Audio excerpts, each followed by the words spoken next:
BPC-157, TB500, CJC-1295. Elite athletes are using these peptides to build muscle faster and recover quicker. But what does the science actually show? Let's break down the top 5 peptides and what they really do to your body. First, what are peptides? They're short chains of amino acids that signal your body to produce more growth hormone, repair tissue faster, or boost protein synthesis. They're not steroids. They work with your natural systems, not against them. Think of them as text messages telling your cells what to do.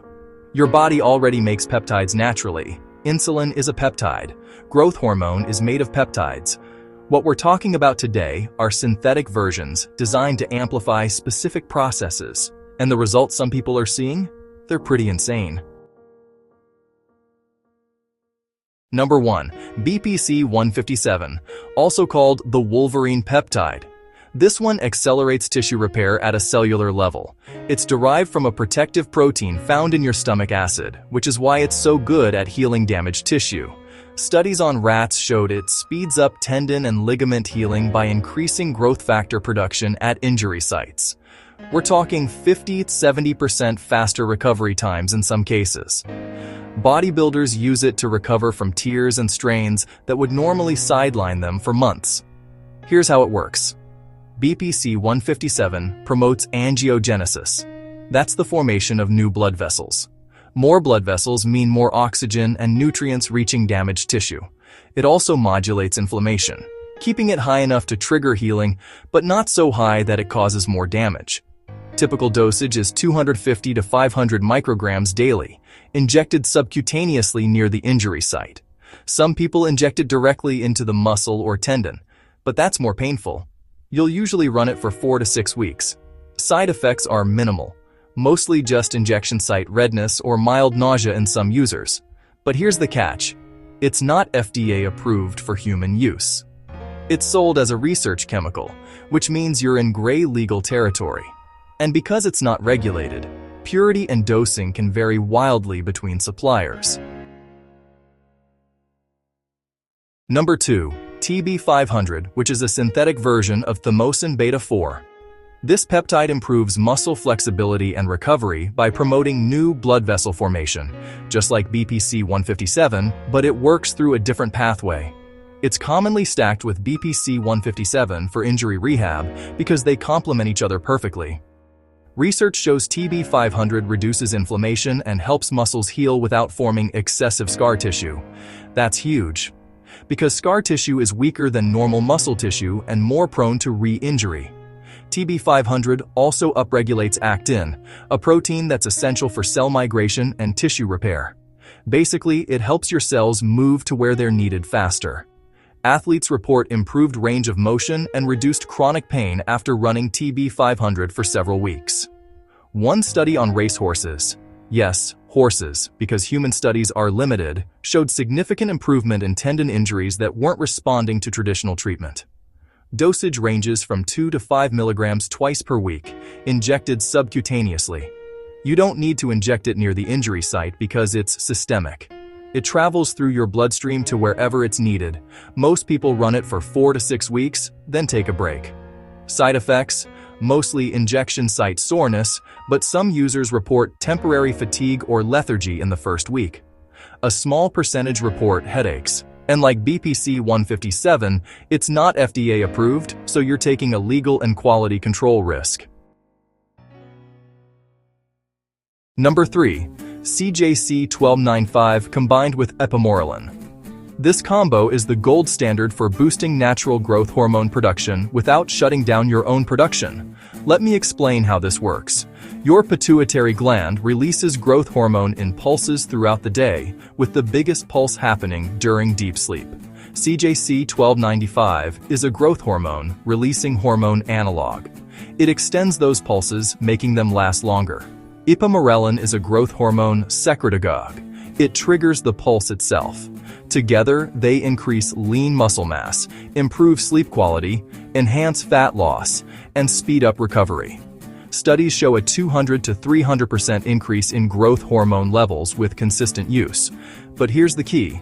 It's still within physiological ranges. You're not getting the massive supraphysiological spikes you'd get from injecting actual growth hormone, which means fewer side effects. Typical protocol is 100 to 200 micrograms of each, injected subcutaneously before bed. Some advanced users dose twice daily, once in the morning on an empty stomach, once before bed. You'll run this for 8 to 12 weeks, then take 4 weeks off to prevent desensitization. Benefits start showing up around week 3.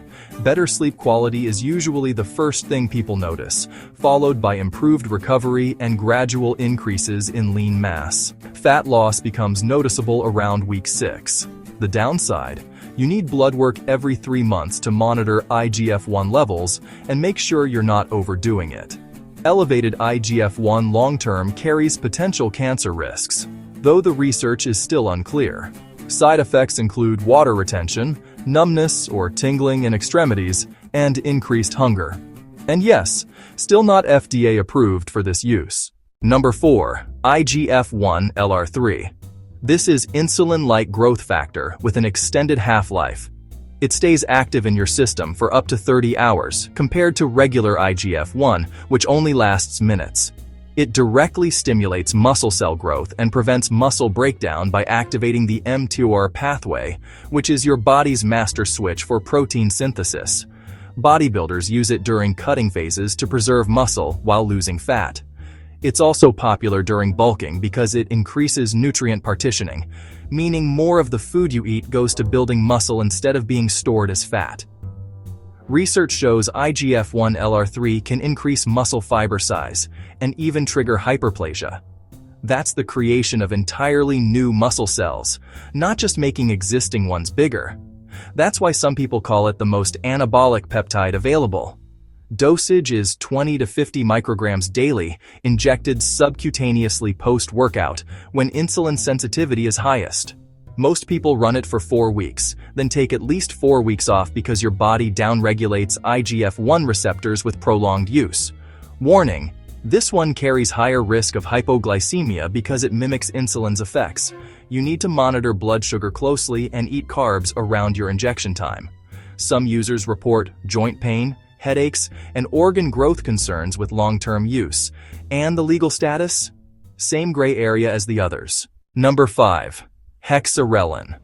The most potent growth hormone-releasing peptide on this list. It increases GH production by up to 600% per dose by strongly stimulating your pituitary gland. It also improves cardiovascular health by protecting heart tissue and increasing cardiac output. Studies show Hexarelin can increase lean body mass and bone density while reducing body fat. It works faster than CJC-1295 and Ipamorelin. Users report feeling the effects within days instead of weeks. Dosage is 100 micrograms, 2 to 3 times daily on an empty stomach. But here's the problem: your body builds tolerance fast. After 2 weeks of daily use, the GH response drops by 50%. That's why you can only use it for 4 to 6 week cycles with equal time off in between. Side effects include cortisol spikes, increased prolactin levels, and potential desensitization of GH receptors if you abuse it. Some users report extreme hunger and water retention. Now, the reality check. These peptides show promise in research, but they come with real risks. Injection site reactions are common: redness, swelling, sometimes infection if you're not sterile. Hormone imbalances can occur if you don't monitor blood work regularly. We're talking thyroid issues, elevated prolactin, crashed testosterone in some cases. And legally, most peptides exist in a gray area. They're sold for research purposes only, not for human consumption. You're taking a legal risk buying them. Quality control is another issue. Third-party testing shows many suppliers sell underdosed or contaminated products. Long-term effects? We don't know. Most studies are short-term or done on animals. You're essentially experimenting on yourself. So, who should actually use peptides?